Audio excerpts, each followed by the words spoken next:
I keep sitting back and I keep telling myself that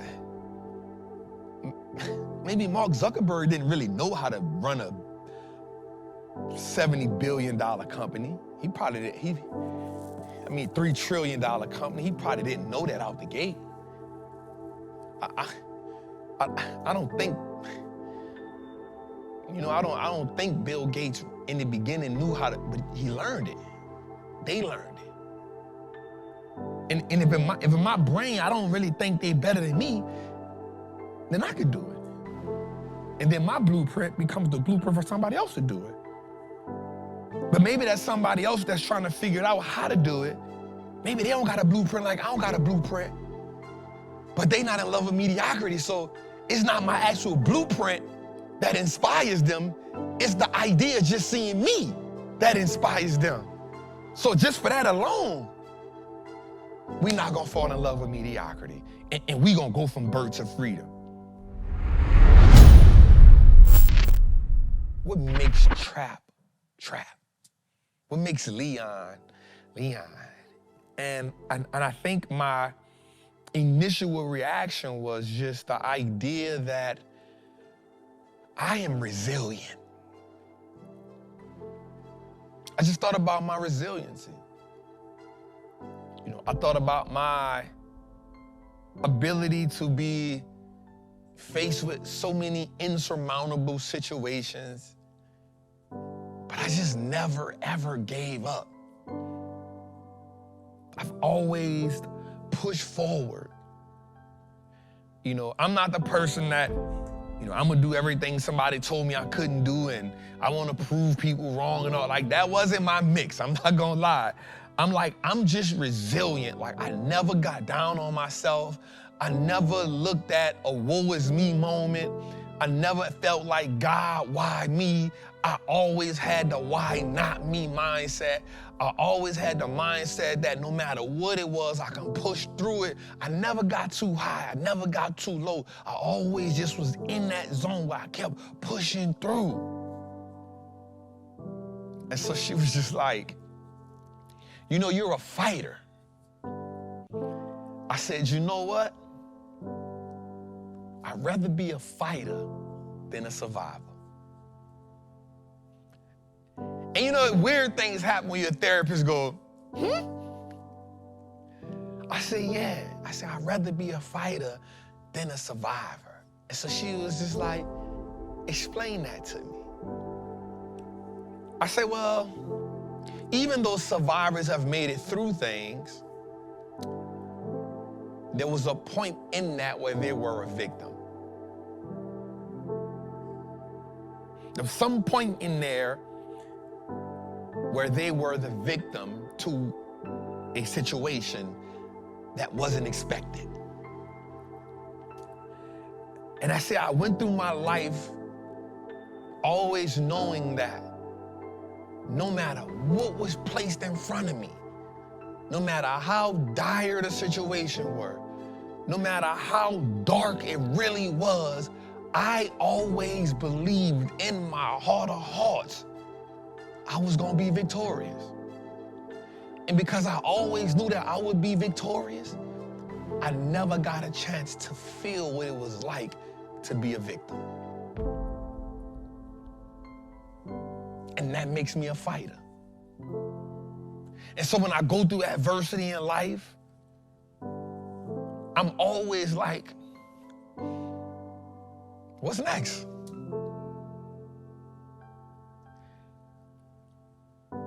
The downside to my life is I'm not sympathetic to anything. But one of the things about me that I care not to change, honestly, is that I'm not sympathetic. But I am empathetic. Because I understand that we all must go through something, and because we all handle different things differently, I don't expect people to handle things like me, but I also can understand where people are coming from, but I can't relate when people lay in it. I can understand your struggles. I can understand the cautiousness. I can understand the things that you've been through that has caused you to look at life a certain way. But what I cannot do is relate to it when you allow that to be the excuses on why you cannot keep going.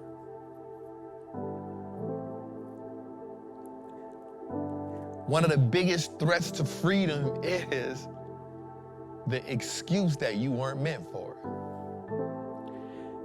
And an even bigger threat to freedom is the comfortability in poverty. Being comfortable in lack, being comfortable with mediocrity. Ooh, that's it. That's it. The biggest threat to freedom, ooh, watch this. This is about to be good. The biggest threat to freedom is your intimacy with mediocrity. You're too intimate with it. You build a relationship with it. You actually lean on it. You caress it.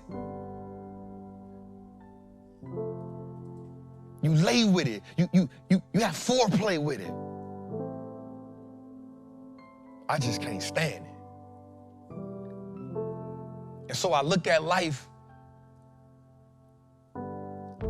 almost like an eagle. While most people look at life like crows.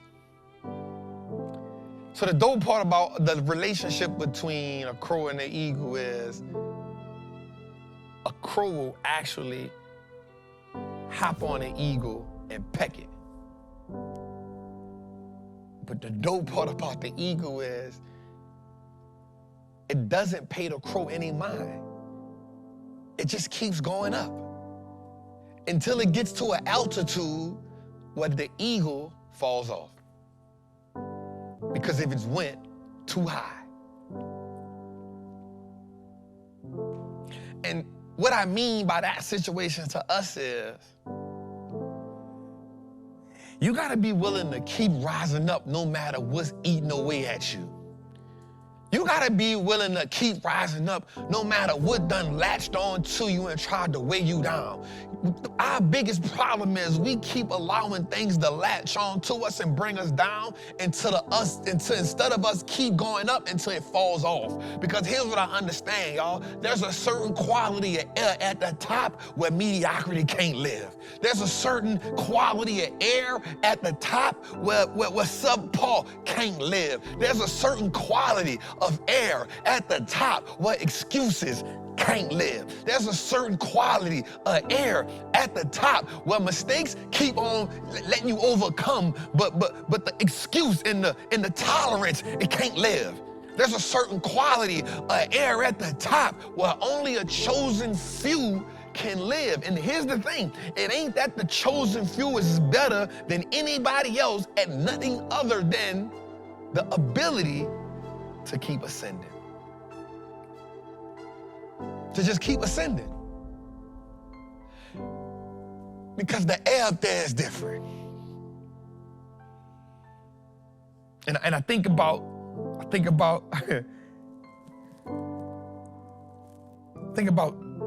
like how God does certain things in our life.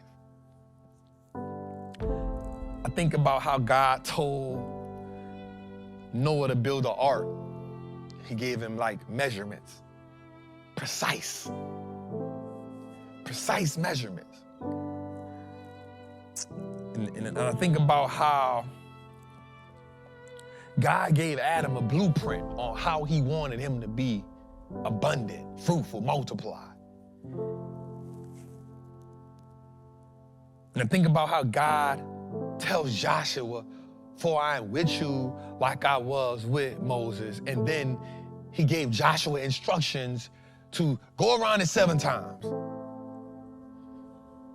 what I realized is like God is a God of blueprints.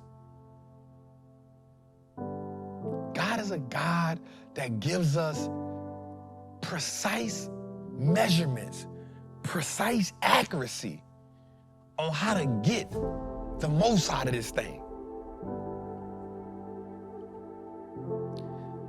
our biggest problem is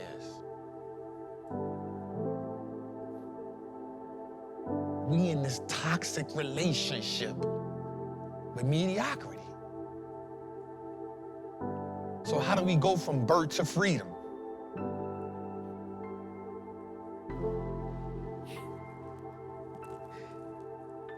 You got to get used to a different type of air. How do we go from birth to freedom? Got to learn how to breathe different. How do we go from birth to freedom?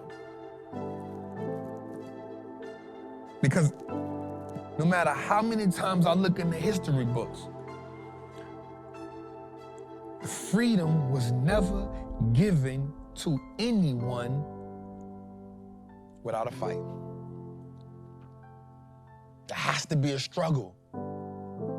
There has to be some friction. I'm from the hood, so they say, like, we gotta move some furniture around.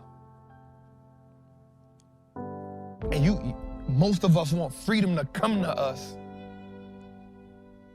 the way that we see it. Boy, if I tell y'all, I don't gotta tell you mine. Look at the stuff you've overcome to get to the very spot you in today. Look, how many decisions that you had to make where you was like, yo, I'm gonna make this decision? Bro, I don't know what's on the other side, but I gotta go. The thing about freedom, man, you gotta have a lot more of those decisions. Those decisions where you say, I don't know what's on the other side, but what I do know is I gotta go. I don't know what the end result is, but what I do know is I gotta go. Because I done got too intimate in mediocrity.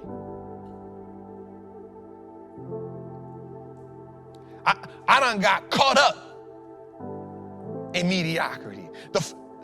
The orgasm that I'm getting in mediocrity is too good for me to release it. It's toxic here, but I like it. I'm gonna just keep it real, y'all. Like I was talking to Jose and them, and I was like, bruh, when I quit the job, I ain't know what this was, but I just told my cousin George, I was like, hey, bruh, like this is gonna change the game. And so you go sleep on your great aunt's sofa. You sleep on the air mattress. You go sleep on your great aunt's sofa. You don't know, and you start shooting videos in the room.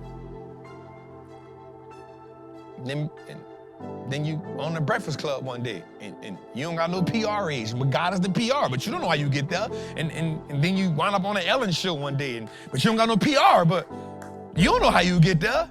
And then you on Sway in the morning, and then you talking to the NFL, and you don't know how you get there. And then you build a relationship with TD Jakes, and you build a relationship with John Hope Bryan, but you don't got no PR. You don't know how you get there, but you just know you kept going.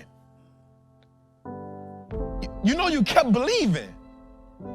And you know, you don't know, and you make $1 million, you're like, damn, this is crazy. Then you make another $1 million, and then you start helping people make $1 million, but you don't really got no real, you just keep going.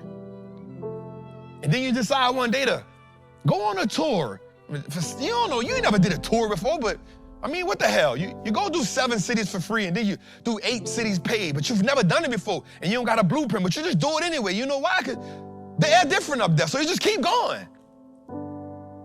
And that's, you don't know. Then you just have this wild idea one day that God planned, and you say, go buy a building that's 50,000 square feet. Well, you ain't never bought commercial real estate before. Well, who cares? You go buy it anyway. And you just keep going. And then you say, I guess I'm gonna figure out how to put furniture in here, and I guess I'm gonna figure out how to build a $100 million company. Now, I guess I'm gonna figure out how to start hiring people, and I guess I'm gonna figure out what SOPs is, and I guess I'm gonna figure out what structure is, and I guess I'll figure it out.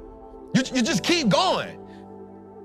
Because from birth to freedom, it means you just keep going. It means you don't settle for one accomplishment, because we got an abundant God that tells us to keep going. I don't have time to get in this intimate relationship with mediocrity because I gotta keep going. And then now I got this weird idea where, well, if we can do one and we get this one right, we probably can do two. And if we can do two, we probably can do four. And if we can do four, we probably can do eight. If we can do eight, we probably can do 10. And I mean, who knows? We probably can put one in every major city in America. I don't know. We're just going to keep going. In some kind of way, we'll hire 100 people, and in some kind of way, we'll hire 200 people, and then we'll probably hire 500 people, and then we'll probably help 1,000 people, then we'll help 10,000 people, and then we just keep going. Why? Because we don't have the toxic relationship with mediocrity, because we're going from birth to freedom, and we don't always need the blueprint. We just need to understand that where we were is not. Where we were was just a catapult to where we can be, but we're not gonna get comfortable with where we were because that's a toxic relationship with mediocrity if we don't keep going forward. We're trying to go from birth to freedom, but you keep getting caught up in the glam. You keep getting caught up in how it looks to your people. You keep getting caught up in showing people that you're making money instead of saying, no. There's excellence up here. I don't gotta show you a Lamborghini. I don't gotta show you none of that. I'm gonna wear plain clothes all the time because I'm in love with the process of getting excellence, and I'm not in love with mediocrity. I'm trying to go from birth to freedom. I'm trying to create a generational blueprint that not just myself, not just my kid, not just my kid, but the whole lineage after me got a blueprint. I'm trying to show people who look like me, walk like me, talk like me, that they can walk in my footprint, that they can go from birth to freedom. I'm trying to cause a metamorphosis, so I don't got time to fall in love with this mediocrity.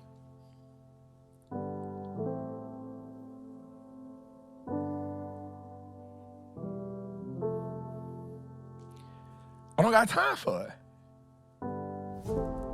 I keep sitting back and I keep telling myself that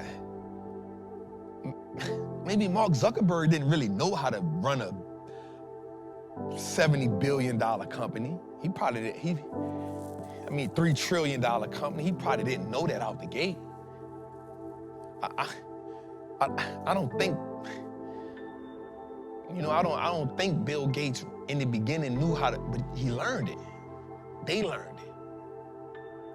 And if in my brain, I don't really think they better than me, then I could do it. And then my blueprint becomes the blueprint for somebody else to do it. But maybe that's somebody else that's trying to figure out how to do it. Maybe they don't got a blueprint like I don't got a blueprint. But they not in love with mediocrity, so it's not my actual blueprint that inspires them. It's the idea of just seeing me that inspires them. So just for that alone, we're not gonna fall in love with mediocrity, and we're gonna go from birth to freedom.